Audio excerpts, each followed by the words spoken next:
Sí. Bueno, muy buenos días o buenas tardes. Es un gusto compartir con nosotros este espacio. Yo soy Sandra Katz, profesora de educación física, psicóloga y a cargo del área de discapacidad de la Universidad Nacional de La Plata. Y decidimos hacer esta participación en equipo. Estoy acá con Eve. Hola a todos, todas y todos. Mi nombre es Evelina Díaz, soy trabajadora social, integrante de la Dirección de Inclusión, Discapacidad y Derechos Humanos junto a Sandra. Bueno, un gusto compartir este espacio con ustedes. Espero que sea una posibilidad de encuentro y diálogos, aunque desde la virtualidad, pero apostamos a que esto sea algo a co-construir. Bien. Bueno, mientras leíamos el trabajo, nosotros venimos de nuestra participación directamente con personas con discapacidad en la vida universitaria. Así que nos generó algunas cuestiones que nos gustaría compartirlas, pero también somos partes de políticas generales, así que algo de esto, del rol y de la formación de los cuidadores, hoy es muy valioso porque vamos a charlar, ver desde qué lugar hoy aparece la figura del formador, del cuidador en las personas con discapacidad. Bueno, el módulo hablaba de fragilidad, discapacidad y dependencia en la vejez. A ver, nos parecía importante aclarar, y en esto le pasaría la posta a Eve, si uno puede asociar discapacidad con fragilidad. Sí, a mí lo que me gustaría aclarar en un principio es que así como muchos de ustedes van a trabajar con personas adultas que adquieren una discapacidad, también es importante tener presente que muchas personas con discapacidad envejecen y que la discapacidad no es algo que prima en su vida cotidiana porque toda la vida fueron así. Pero bueno, acá el manual hablaba que no es sinónimo, que la discapacidad no siempre depende, no es dependiente ni frágil, que la persona frágil no siempre es dependiente o tiene alguna discapacidad, pero sí sería importante pensar un poquito qué quiere decir esto de la dependencia, donde acá habla de grados y relación en la vida del sujeto, pero en un punto tenemos que pensar que todos somos interdependientes. A ver, Eve, no sé qué querés ahí agregar de qué te suena esto de frágil, ¿no? De por qué pensar desde la Sí, fragilidad. la verdad que también fue interesante con Sandra poner a dialogar, ¿no? Bueno, el texto con los que nos encontrábamos, cómo dialogar con algo que por ahí nos chocaba un poco y nos invitaba a preguntarnos, nos incomodaba, ¿no? Y bueno, a ver qué nos pasaba con esta incomodidad, a ver cómo ponerla a jugar y ponerla en preguntas a través de nuestros diálogos, porque nosotras, bueno, nos presentamos hace un ratito como profesionales, entonces la universidad no es el único lugar por el que hemos transitado. Sandra ha transitado por instituciones en relación a la discapacidad y yo también en centro educativo terapéutico. Entonces, el estar relacionados con personas que cuidan con la discapacidad no ha sido solo desde la universidad. También nos encontramos con estudiantes o trabajadores que también, digamos, esto de pensar la discapacidad y que vienen con esta idea de la fragilidad y los miedos de por ejemplo, emprender una vida universitaria, que algunos se animan al desafío de vivir soles. Bueno, ¿qué pasa con todo esto? Entonces, de repente encontrarnos de nuevo con esta idea de fragilidad fue provocadora, pero nos invitó a, bueno, a ver cómo compartimos todo esto que venimos transitando. Para que ustedes, esto no sean solamente dos personas que estamos hablando y todo un concepto hermoso y ustedes después dirán, bueno, ¿esto cómo lo aplico en lo diario? Bueno, lo que les venimos a compartir es a generarnos la pregunta, ¿realmente las personas en situación de discapacidad y las personas viejas son frágiles? ¿No? Esto es patrimonio exclusivo de las personas en situación de discapacidad y de las personas viejas, ¿no? Preguntémonos, por lo menos lo que invitamos es a no partir de que somos seres frágiles, sino de, bueno, ¿quiénes? ¿Por qué se creó esta idea de la fragilidad? Que no quiere decir que no haya que tener que cuidado, que no haya que potenciar, bueno, el registro del propio cuerpo en aquellas personas que pueden hacerlo, y cómo no quedarnos centrados solamente en lo que no puede, y cómo empezar a pensar y potenciar desde el cuidado, desde el encuentro, lo que sí hay, lo que sí se puede, aunque sea poquito, pero potenciar aunque sea eso poquito que haya, ¿sí? Eso es un poco como para empezar, ¿sí? Porque si no con Sandra nos entusiasmamos y le elevamos un montón, pero digo, por lo menos para ir de a poco, ustedes ya desde el inicio van viendo que decimos personas en situación de discapacidad, ya ahí nos estamos parando desde un lugar, no estamos hablando los discapacitados o los viejos, ¿no? Bueno, ¿qué es esto de hablar de la discapacidad como si fuéramos todas las personas en situación de discapacidad iguales, las personas que envejecen todas iguales? ¿No? Esto que traía Sandra de pensar que las personas en situación de discapacidad también envejecemos. Eh, bueno, notarán que yo me sitúo como persona en situación de discapacidad porque lo soy. Más adelante les explicaré también desde dónde me posiciono, pero para invitarles a que sigan viendo este video, ¿no? Bueno, Algo que nos pareció importante incorporar, que esto ayuda mucho a pensar, siempre hubo personas con discapacidad, siempre se las nombró igual. Digo, cualquiera de ustedes recuerda cuando era chico, si tenía compañeros en el barrio, en su familia, si iba a la escuela o no iba, y en algo que casi todas las personas que trabajamos la temática de la discapacidad estamos de acuerdo, y se habla de modelos o paradigmas. Aunque se habla de un primer modelo tradicional o de beneficencia, hoy se habla más fuertemente de un modelo médico y de un modelo social. ¿Por qué nos pareció importante armar este cuadrito con ustedes? Porque ordena. Esto es un trabajo que hizo, se llama Agustina Palacios, es una abogada de Mar del Plata que participó cuando se redactó lo que fue la Convención de Derechos de las Personas con Discapacidad, que algo vamos a hablar más adelante. ¿Cuáles son los ejes que compartimos acá? Por un lado, el motivo de la discapacidad. Históricamente se pensó que si alguien tenía una discapacidad fue porque Dios lo quiso, o por un castigo, o para redimir su cuerpo, pero no había otra pregunta. Fue desde la religión. Cuando voy a ser muy básica, muy simple, solo para nada, para ordenar esto. De cada uno tendríamos muchísimo para hablar.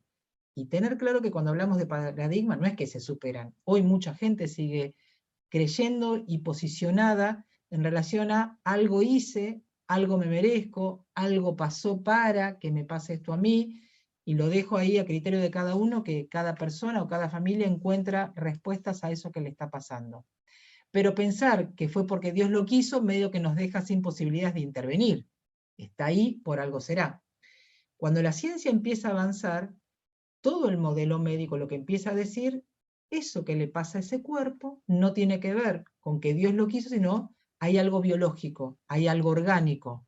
Y es donde ahí empiezan a aparecer el concepto de diagnósticos, de clasificaciones, de estudios, que en esto nos parece muy importante marcar. No quiere decir que estamos en contra de la rehabilitación, en contra de un diagnóstico.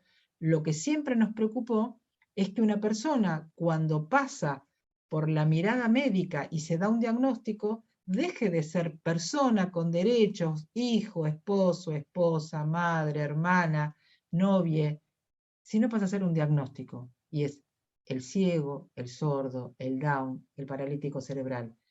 Entonces, lo que nos viene a proponer el modelo social, que es desde los años 60, junto a un montón de otras luchas de otros colectivos oprimidos, es decir, que una persona siente y vive su discapacidad en la medida que el entorno o el contexto le pone barreras. Yo no puedo hacer ciertas cosas porque quien diseñó este espacio no pensó en que había otras corporalidades. Eso sería como así en grandes términos pensar la discapacidad desde un modelo tradicional, desde un modelo médico o desde un modelo social. No sé, Eve, si querés ahí aportar algo en relación a esto. Ahora sí no seguimos. no, algo como importante, esto tiene que ver con que bueno, recién compartíamos esto de poder comprender que las personas en situación de discapacidad somos personas, ¿no? Que somos personas que vivimos, sentimos y que hay que tratar de correrse de esa idea de normalidad, que hay modos únicos de ser persona, que hay modos únicos de caminar, de comunicarse. Bueno, nos invita, ¿no?, esta forma de pensar en la discapacidad de correr uno de esos modos únicos y de querer que la persona se adapte a lo que la sociedad desea. ¿Qué quiero decir con esto? Si una persona es hipoacústica y elige comunicarse, o lo que mejor, digo, de acuerdo a su corporalidad, la forma de comunicarse es la lengua de señas argentina, ¿por qué le vamos a exigir que se comunique desde la oralidad, ¿sí?, a cualquier costo? Porque para mí es más fácil comunicarme desde ahí. No, si para esa persona tiene otra forma de comunicarse, hay que garantizar eso, ¿sí? Esto es lo que propone el modelo social. Lo traigo a ejemplos claros, no concretos. Bueno, por ejemplo, si hay personas que no se comunican desde la oralidad, pero lo hacen a través de iconos, imágenes, pero pueden expresar de esa manera, o con un grito, o con un apretón. Bueno, será la forma en que puede, pero no quiere decir que puedo hablar delante de esa persona porque total no dice nada. Sí, hay que registrar siempre que la persona que estamos acompañando es persona. Entonces siente, vive y manifiesta como puede. Tenemos que nosotros permitirnos y abrirnos a la posibilidad de poder entender qué forma está eligiendo o está pudiendo de comunicarse, de expresarse, de vivir, ¿sí? Eso es a lo que apuntamos. Bien, a ver, del modelo tradicional y beneficencia no voy a hablar mucho porque si no, no nos va a alcanzar el tiempo, pero sí esto queda asociado a una imagen de que se le tiene miedo, que se lo considera un sujeto peligroso, que hay que encerrarlo, que no es sujeto de derecho, que no tiene nada para aportar a la sociedad, sería como todo ahí lo histórico, que se los mataba, se los encerraba, se los prohibía de participar de actividades. Pensarlo desde el Perdón, modelo Sam, médico, y la sí, idea de fragilidad también del claro, médico, ¿no? Como claro. esto de, bueno, son personas frágiles y tienen un diagnóstico para actuar de una determinada manera, el pensarnos como asexualizados sin que sea una elección nuestra o hipersexualizadas, ¿no? Bueno, esto también tiene que ver con un modelo médico que asigna, rotula y estigmatiza a las personas, es decir, si hay ese diagnóstico, dejo de ser Evelina y paso a ser ese diagnóstico. Bueno, eso es, el diagnóstico es un aporte más de esa persona, no es el todo. Y eso es a lo que vamos, no estamos diciendo, no estamos en contra ni de los médicos, no, es quedaron que es una información más. Bien, eso desde el modelo médico, queda ahí que el mensaje que ponemos ahí es que todo lo que haga tiene que ser pensado en relación a la rehabilitación, que la persona tiene que estar todo el tiempo esforzándose a rehabilitarse para ser, parecería, lo más parecido a la normalidad. Eso lo vamos a ir viendo. Después ahí dice apelación a la seguridad social. Yo vi que ya se dio la charla sobre seguridad social, sobre ese gran paraguas. Ahí dice CIDDM, que es clasificación internacional. En los años 80 se hablaba de qué era la deficiencia, qué era la discapacidad y qué era la minusvalía. Pero siempre eso significaba que la persona era un paciente, que era la persona quien la que se tenía que esforzar, que era la persona la que tenía que demostrar que era capaz y que todo lo que iba a hacer es terapéutico. Y esto que decía Eve de lo o asexuado, o nos gusta hablar también de hermanos de diagnóstico, como que todas las personas que comparten el mismo diagnóstico tienen que hacer las mismas cosas juntas. Eso sería el modelo médico. Pensarnos desde el modelo social habla de relaciones sociales, habla de opresión social, habla de un capacitismo, de un imaginarnos que hay un otro que siempre va a tener que hacer esfuerzos y demostrando que tiene que cambiar para poder ser parte de la sociedad. Y hay un eslogan que plantearon, un eslogan, un lema, un principio, que es el nada de nosotros sin nosotros. Todo lo que pensemos que puede beneficiar o aportar a la discapacidad tiene que ser en función de lo que digan las propias personas. Parte de esto es que hoy Evelina esté acá presente, no es lo mismo que yo sugiera algo, que Evelina hable desde su historia, desde su trayectoria y desde su posicionamiento político, como nosotros también tenemos la palabra. Ahí habla algo del trabajo como relación, y ahí podríamos pensar algo, pero en relación a los adultos mayores, si cuando alguien tiene una discapacidad enseguida le dan a la jubilación y dicen no trabaja más, o hay formas de adaptar ese espacio para que pueda seguir sosteniendo su vida laboral, y es pensar a la persona como ciudadana, con espacios accesibles, con derecho al ocio, a la recreación, a una vida independiente. Bueno, esto sería un poco así como los modelos, pues nos ayudan a ordenarnos. Nosotras claramente nos paramos desde el modelo social y rescatamos que desde el modelo médico lo que es ser es parte de un equipo interdisciplinario, donde el médico es un integrante más, no el referente que da todas las indicaciones. No sé si querés decir algo más, si no pasamos a ¿qué es entonces la discapacidad? En el manual que nos compartieron hablaba de muchas definiciones. Si ustedes miran, capaz que puede ser que les parezcan todas iguales, pero no, no son todas iguales. Lo primero que comparten es una definición que se dijo en el año 81. Así que hoy, digo, y hoy estamos siendo protagonistas de un momento histórico que es la reforma de esta ley que se dijo en el 81. Fue hecha en un gobierno militar, pero fue pionera en muchísimos países latinoamericanos una ley que hablaba de promoción, de asistencia a las personas con discapacidad.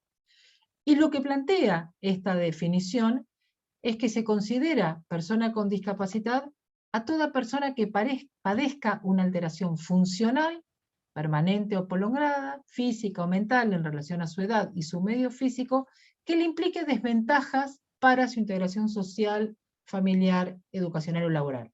Es decir, se dan cuenta que queda todo el problema de la persona. Es la persona la que tiene ese problema que le genera desventajas para poder ser parte. Año 81. En el año 2001 aparece... Sí, Eve, querías Perdón, comentar. San, antes de avanzar, ¿cómo acá queda individualizado? O sea, la discapacidad es el problema individual y privado de cada persona, ¿sí? No, acá no está en las barreras del entorno. ¿A qué vamos a esto? Si una persona en situación de discapacidad quiere salir, antes tiene que pensar, si el transporte, ¿qué remis me tomo? Por ejemplo, acá en La Plata hay remiserías que sabemos que no llevan a personas que usan silla de ruedas o andadores, ¿no? Directamente lo tienen como algo ya que lo dicen. Después, el transporte público son pocas los transportes que tienen rampas. Lugares que tengan baños accesibles son muy pocos, que tengan elevadores, que tengan ascensores, que tengan carta en braille, que se comuniquen a través del lenguaje de señas. Bueno, todo eso tiene que prever antes alguien que quiera hacer una salida mínima, ¿no? Entonces, ¿cómo vamos a seguir pensando entonces que es algo individual? Más allá del cuerpo de cada persona, tendríamos que tener las mismas posibilidades de ir a una escuela, de ir a hacer una compra, de salir a pasear, de acceder a la cultura, de poder votar, ¿sí? Pero bueno, esto tiene que ver, ¿no?, con el año 81, pasó mucho tiempo, las personas en situación de discapacidad nos nutrimos de otras luchas y pudimos levantar esa bandera de dejen de hablar por nosotros, como contaba recién Sandra, pero es interesante ver cómo esto que decíamos también, si bien hay distintos paradigmas que tienen que ver con distintos momentos históricos, ¿no?, estos paradigmas siguen en disputa, es decir, siguen hoy vigentes. Entonces vemos cómo todavía tenemos en nuestra legislación una ley que se posiciona desde ahí. Por eso es importante poder cambiarla, ¿no? Bien. Así como apareció eso en el año 81, que sigue vigente, la OMS, la Organización Mundial de la Salud, elaboró lo que es la CIF, Clasificación Internacional del Funcionamiento, y habla de lo que tiene que ver con las restricciones a la participación o limitaciones en la actividad.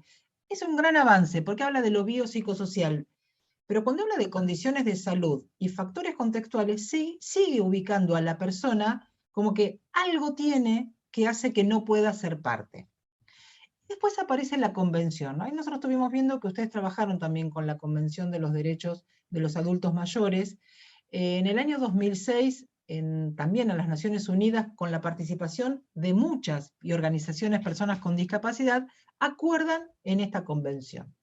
Y en esta convención son las propias personas con discapacidad las que acuerdan que se entienda que cuando se habla de discapacidad, primero no dice son, dice incluyen, como que es muy difícil poner al límite quién es y quién no es discapacitada. Y ahí lo que ponen es que se incluyen aquellas personas que tengan deficiencias físicas, mentales, intelectuales, sensoriales, a largo plazo, que al interactuar con estas diversas barreras que hablábamos del entorno, son esas barreras las que le impiden la plena participación y la plena ejercicio de derechos en la sociedad en igualdad de condiciones. Digo, a ver, este es un avance, nosotros le daríamos otra vuelta. Nosotros creemos que habría que darle otra vuelta más que no tiene que ver con ese cuerpo, con esas características. Pero hoy, si tendríamos que posicionarnos, la Argentina adhirió a la convención, es ley en Argentina, entonces deberíamos trabajar con esta definición. El manual nos ofrecía datos. Decía que la OMS plantea que entre el 14 y el 15% de la población mundial tiene algún tipo de discapacidad. Eso implicaría que habría 1.000 millones de personas que tienen alguna discapacidad. Y siempre se invita a decir que si hay una persona, hay una familia que de alguna manera vive esto. Y un punto que marca es que parte de este aumento tiene que ver con el envejecimiento de la población, enfermedades y enfermedades crónicas. Bueno, datos de la OMS. ¿Qué nos invita a nosotros a preguntarnos que queremos compartirlo con ustedes? ¿Dónde están las personas en situación de discapacidad? A ver, ¿las vemos en todos lados, en todos los ámbitos? ¿Qué lugares ocupan? Como políticos, como gestores, como disertantes. Cualquiera de ustedes tiene familiares, tiene amigues con discapacidad, tiene compañeros con discapacidad, conocen muchos profesionales con discapacidad. Y una pregunta que nos gusta incorporar es, si ustedes hacen un cumpleaños en sus casas, ¿pueden invitar a alguien usuario de silla de ruedas? ¿Podría entrar a su casa? ¿Podría ir al baño? Es decir, ¿cuántas cosas sin querer parecería estamos dejándolas afuera o no las pensamos o no las imaginamos como si fuesen un colectivo que siempre estuvo apartado? No sé, Bede, ahí si querés agregar algo.